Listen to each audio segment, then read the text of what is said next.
AT, you're up.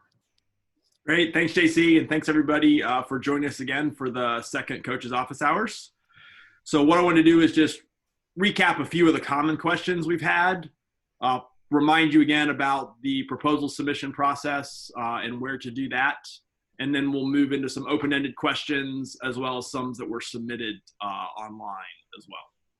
So just a reminder on some of the common questions that we've gotten. Mentioned it briefly last time, so I won't go through the details, but there is an FAQ section on the website that JC is showing you now. There were some common questions around IP and funding, and do you need to be based in Georgia? And so those are posted there. Two other questions that came up on a more regular basis this past week that I want to allude you to. The first is, are there live demos to pitch to Dale and to Laura? And so the way that is being handled is in phase one right now, there are no live demos. There's just going to be the submission, which will then be pared down to a selection of finalists. However, in phase two, each of the finalists will get a 30-minute one-on-one session with Dale or Laura to demo your product, 15 minutes, however you want to structure that, to show that to them, as well as them to give time to have you Q&A in a one-on-one environment. So there will be time for the live demo, but that's going to be in phase two, not now in phase one. The second common question that came up as well is, can we get one-on-one feedback on our presentation or our pitch for the proposal to submit? And so in order to try and make that fair for everybody, we're actually going to use the coach's office hours next week. So Wednesday the 26th, we already had 3 to 4 p.m. blocked for the last coach's office hour session. And we will allow you to sign up for a 10-minute session with Chris or Isabel, myself, Christopher, one of the coaches here. And so JC can show you where that is. That will be posted here at the end after this session is over. But it's on the schedule page. Let her follow you there. There's the link in the big black box, register for the coaching session, but you can also scroll down in terms here and see where it will be to register for the coaching session. So if you'd like a 10-minute one-on-one session with one of the coaches next week, feel free to register there as well, and we'll allocate time. So let me pause there before we move forward, just in terms of some of the common questions we've been getting. Do those make sense, or any follow-ups on those points? I've got a question here, and we'll probably get into this. And let's see here. I'll pause because I've got a couple questions, but AT, I think one big thing we'll want to do is perhaps review just the proposal format again for those who are new. And I think that might be that will answer a couple of these questions. So before we dive into that, I'll pause one more time. Specifically about those one-on-one feedback sessions, feel free to chat in that. And if not, AT, you can dive into just a brief overview of the proposal format. Sure.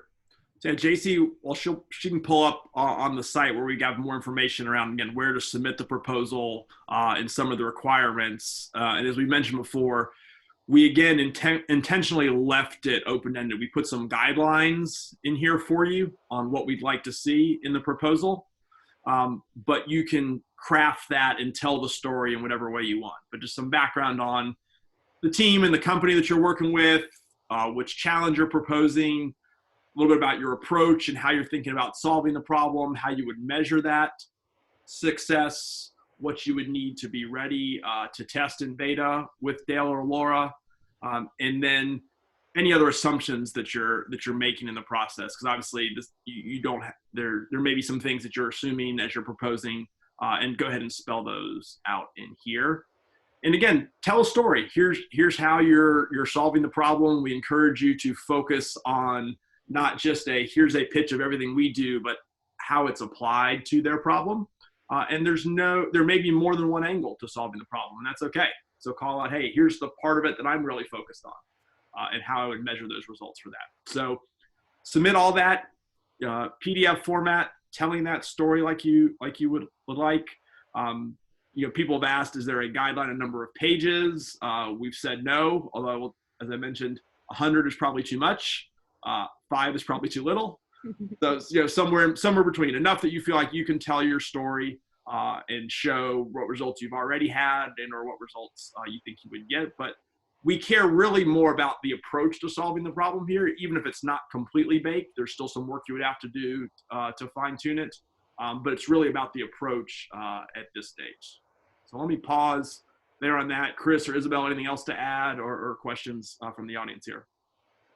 I do have one, if I can clarify. Maybe you can speak to the technical detail needed or required in the specific proposal. Like, are you guys, again, a question was, how much technical details are needed?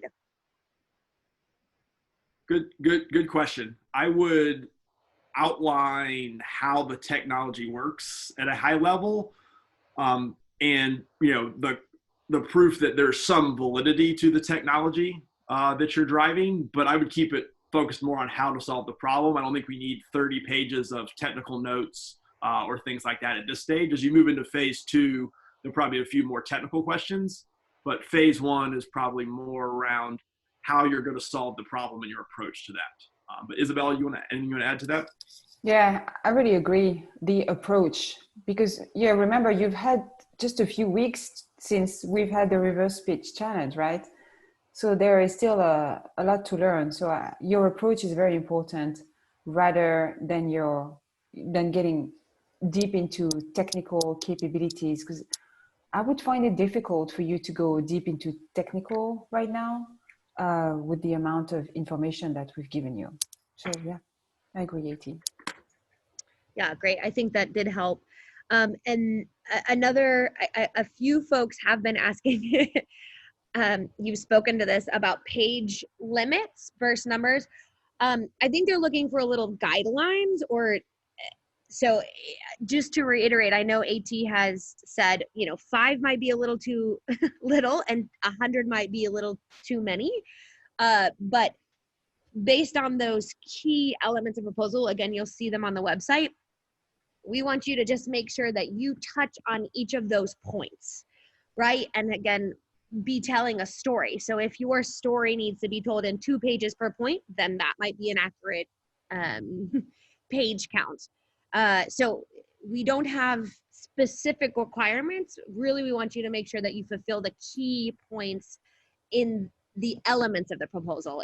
Hopefully that's kind of given a little bit of clarity. If anyone has more questions. Sure. JC, if I could, so Chris is asking a really good question. Is it more of a presentation style, a la PowerPoint, as if you're giving to a room full of investors? Or is it more of a proposal format with text and chock full of detailed questions and answers? I would, Isabel, I mean, you're the arbiter and you're talking to Lauren Dale more than the rest of us, so you'll have some better insight into this. But for phase 1, if I were doing this, I would have more of a PowerPoint kind of presentation, because we're looking for concepts and broad strokes. And if you want to provide some additional detail, absolutely, if you have it. But now in phase 2, as you get closer to the pitch, that might be supportive of the demo that you're going to do to provide much more detail. But at this point, you're trying to get your concept across of what your solution is, whether technology is a technology or process or whatever your solution consists of, and how it's going to address the problem. And yeah, that's great, Chris. And to follow up with that, Chris's questions, we do want them to be in a PDF format. So even if you do create a PowerPoint, please upload as a PDF. We, formatting issues, et cetera. So we want to be able to have everything in a PDF that all of our coaches and our champions can read clearly. So please, if you do whatever format you created in, please export it, download it, save it as a PDF. That is on the site. Maybe I'll bold it for those that that didn't see it. But yeah, that is another quick caveat so that we can read it all and none of your content gets lost as well. One other thing I might suggest, and I mentioned it last time as well, is again, having an executive summary, a 1 or 2 slides up front that really tells the full story in that 1 or 2 slides, because you don't want people having to get to slide 35 in your presentation to understand what's going on. So I think that's helpful for folks reading it. Have that executive summary. And if you have more detail, that's okay. You can also even have an appendix, and you have, your story, sets of slides up front. They have an appendix that has more technical detail or more, whatever other things you need to have, but that are just big for the story, but you still like to include in there. You can always have an appendix as well, but it keeps that story tighter up front. Yeah, that's great. Let's see here. I don't have any more questions coming in right now. So we will take a second. Hopefully, I know some folks haven't joined before, so if you guys do have specific questions for the coaches, please do chime in. Maybe this is an opportunity for us to take one technical question, AT, or Isabel, if you're up for it. What do you guys think? Sure, yeah, there were a couple more technical questions that came in, so JC, if you want to maybe read through 1 or 2 of those, yeah. Feel free to chat any other questions you have. In the meantime, we can switch back over to those. Yeah, that sounds good. Let's see here. So one big question that we've had is how many ACO member lives are involved? Probably Isabel, that's for you. 24,000. Okay. And then let's see here. One question, I'm not sure if this is fully baked out yet, but are you connecting to existing systems? That's kind of the question I got. Maybe Mary, you can chime in on that, but kind of maybe you could just tell us a little bit more about the ACO operation history. Let's see here. Mary is saying, my understanding is this is more effectively managed, is to more effectively manage your ACO. Is this only Medicare or commercial or a blended format? Okay, so I'll take the easy question first. It's a Medicare MSSP ACO. And so the question was, are you connecting to systems? Yes, 15 different electronic health records from physician practices, but then you also have the ADT feed, and you also have other elements that Dale Boyston, the CEO of the ACO, has mentioned. Like right now, they have data coming from everywhere. And of course, the CMS claims, but data is coming from everywhere, and it is not put together in a single location for then being able to extract trends or do some predictive modeling. So there's these 2 problems, right? There's the problem of the data is there, but it's all over the place in different formats and different locations, in different health systems. There's 4 health systems as part of the ACO. And the second issue is that there is no predictive modeling, no effective predictive modeling taking place right now. And do all of your practices submit their data to an information exchange? No, I don't think they all go to GHIC or the other one, GHIC, sorry. It's pretty expensive to have a GHIC membership from what I understand. So I wouldn't think that they all submit to an information exchange. Yeah. Check the recording from Dale. He did address that question, but I'm pretty sure he said no. Yeah, I can't remember that either, but I do think he did. That would make it too easy. Okay. One other question we did get was, can you think of questions or analysis you cannot address today that you would like to address? I'm not sure kind of what exactly that was pertaining to, but it says, do you know of existing limits, aka data file sizes, on the EHR queries you are currently performing as well? So maybe that's a follow-up. Yes, I need to follow up with Dale on this, although it is technical. And remember, there's 15 different EHR. So yeah, I'll follow up. Great. Let's see here. this is going to be probably another technical question. So if we need follow-up, we will. But you've mentioned the shortcomings of the existing Health Endeavor solution y'all use. Is an objective of this challenge to replace Health Endeavors, or is it to supplement? If the latter, does the Health Endeavor system have APIs available to access the data it is already extracted from CCDs and EHRs for custom applications? Good question. I don't know if it's a replacement or an add-on, and I don't know about the API applicabilities of Health Endeavor. You'd be surprised, you know, like APIs are not always readily available in those systems. So I need to ask Dale. Okay. Can you add this, JC, to the Dale list of yes, questions? I will. Thank you. One thing I think they're trying to get to the bottom of is the underlying question is whether we need to write middleware to extract data from the CCDs and various EHRs ourselves, or whether they can use the Health Endeavor system as that middleware. I think ultimately that's kind of like the thing they're trying to figure out. Okay. So we can dive into that. Yep. I'll take a pause here for any questions from those who are new to the coaching sessions here.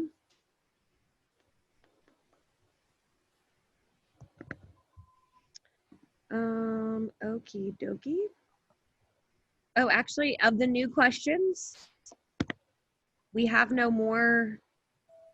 I think you're digging into a lot of them. So maybe people are here and have more questions. We'd love to make sure that we give you guys opportunities. So I'll pause. Yeah, so you can speak or chat or turn on your video if you want.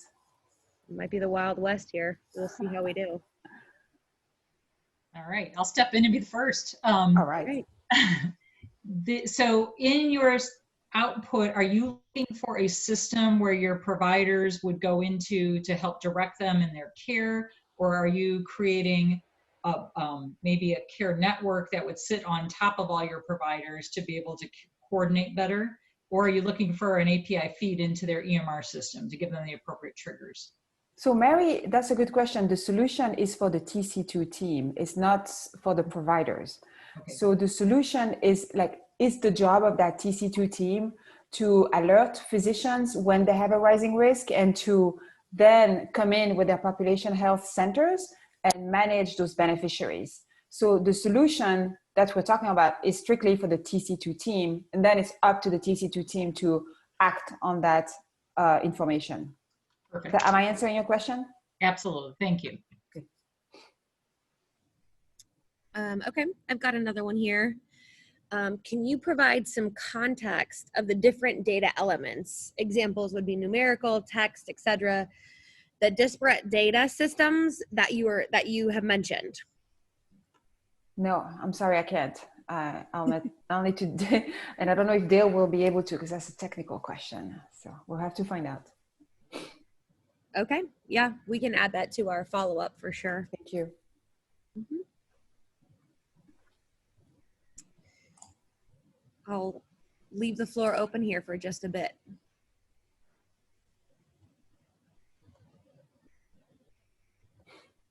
Can I ask another? Sure.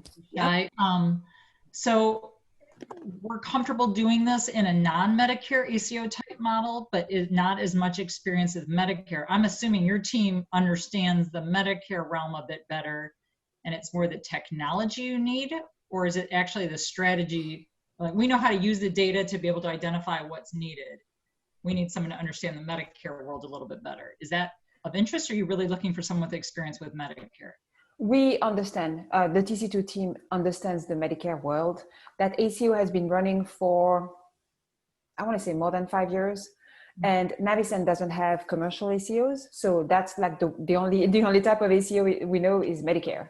So yes, we know the data, but you would have to understand the Medicare claims data as well. You know, it's part of that. And I don't know how much time you need to get up to speed on understanding Medicare claims data, but that's what we want to use for the predictive modeling piece of it. That's not a problem because we use that as our reference base for so many the analysis that we do. So that's fine. Great. Okay. Good. Thank you.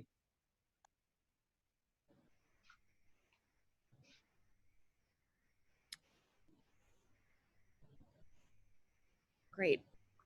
Anyone else?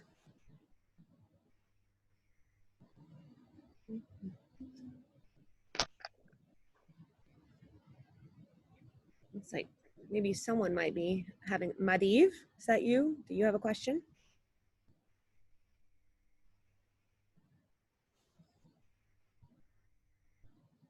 No, maybe not.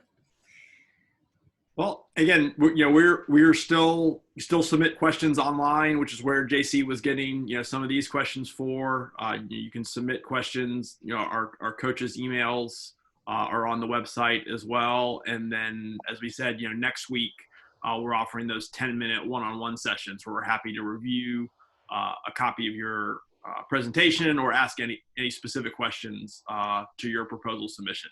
It can give you any feedback there. So we're happy to help in those regards as well. I've got one more here. Can Yeah, you go ahead, provide, okay. Can you provide a link for a reviewer to test an application in the first phase, or is that too much detail? It's too much detail. We need to have a BAA and NDA in place before we can do that. So that's going to be phase 2. And that's like a requirement of phase 2, of the start of phase 2. So all the finalists will have to sign a BAA and NDA to continue. I had we had some asthma questions for the challenge number 2. So before I move on to asthma, any more questions on the ACO challenge? It looks like there might be one. Does TC2 have current connectivity with the 85 providers that service the beneficiaries? Yeah, good question. I want to say that's the purpose of the population health centers, right? Because Dale mentioned there's 4 of them in specific regions. Yeah, but let's find out more information about that. I'm sure Dale can answer. We'll get back to you. Yeah, we can follow up on that. That's good. Isabel, I'll let you maybe speak to a few of those asthma questions. Yeah. You have them pulled up. And then afterwards, I will, as AT said, I'll kind of run through those one-on-one sessions on how to sign up. So don't worry, I will answer those kind of at the end. Okay. So we had a set of questions about the Pediatric Asthma Challenge that were very clinical in nature. And such as what are the ICD codes, common comorbidities among asthma patients between the age of 5 and 15. And those clinical questions, you have to remember the champion for the challenge is the CEO of Peach Medical Center, which is a community hospital. It's not a children's hospital. Navicent does have a children's hospital in Macon, but and then eventually the solution would hopefully be scaled to that population. But right now we are focused. It's a very community education based type of approach that we're looking for. So yeah, I want to say don't get stuck on too much clinical data right now. And even if we were able to provide it for you, it wouldn't make sense from the Peach County Medical Center approach, because like I said, their specialty is adults, and they see children because they have an emergency room. That's it. But they don't treat them. They have to transfer. The case that they cannot stabilize and discharge themselves, they have to transfer to the Beverly Knight Olson Children's Hospital in Macon, which is a Navicent hospital. So I just wanted to say that. Awesome, thank you. Quick follow-up on that is for the specifically for the pediatric asthma, is the solution for the caregivers or for the children? Good question. I think it should be both, because when you're looking at the broad range, 0 to 17 years old of asthma patients, it should talk. The approach should talk to a child who is able to access the technology and interact with the technology, but also with their caretakers. So, you know, we were talking about that earlier with Laura. Parents, legal guardians, grandparents, you know, whoever is taking care of that child should be able to understand the system that you want to put together. Yeah, great. Depends on the age group. I could share, last time I pulled this up, it might be helpful for, I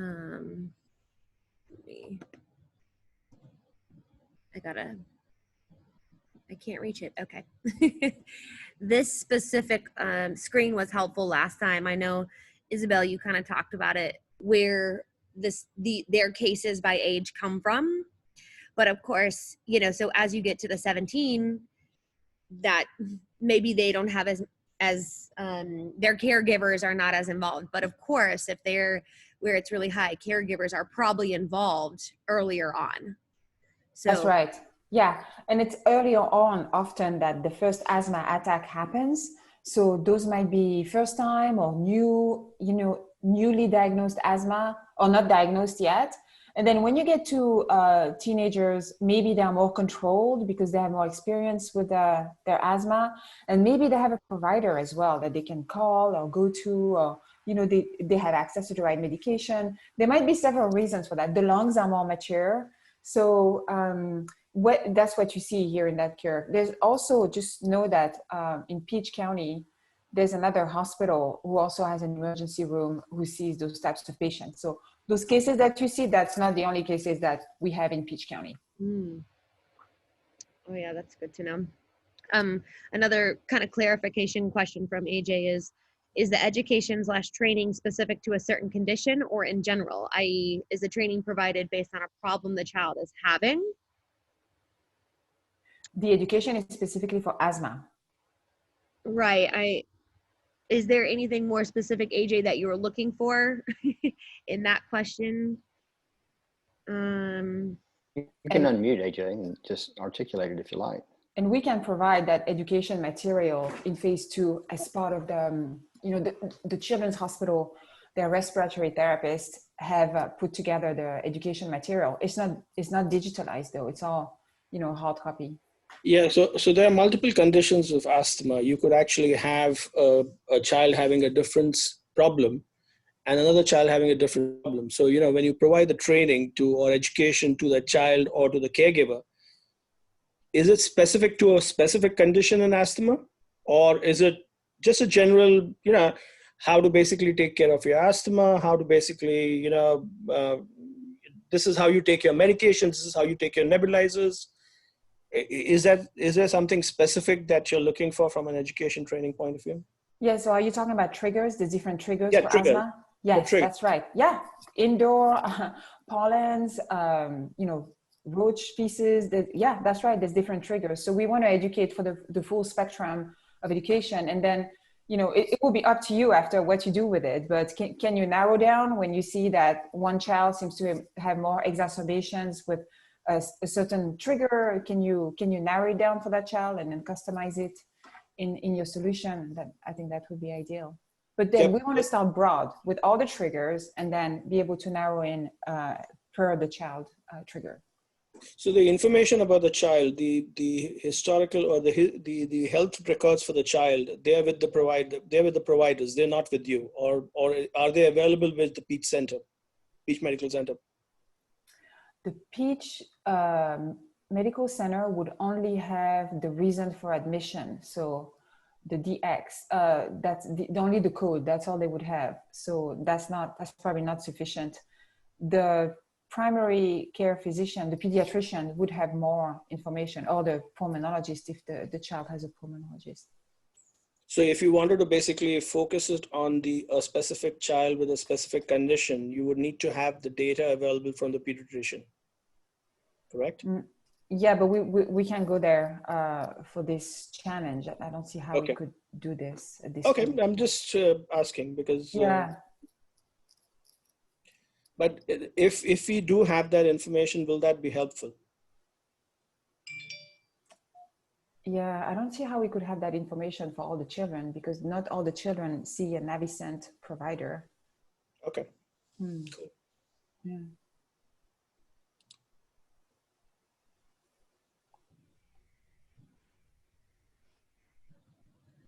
Okay.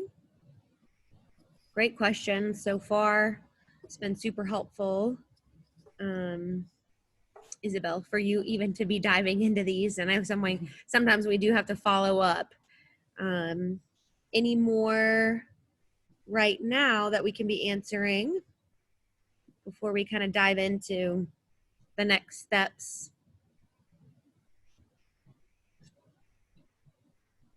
I'd say go ahead and share the process, JC. Great. And if there's no other questions, we can end, or if there's other questions, we can stay on. That sounds like a plan. Okay, let me go ahead and share my screen again for you guys.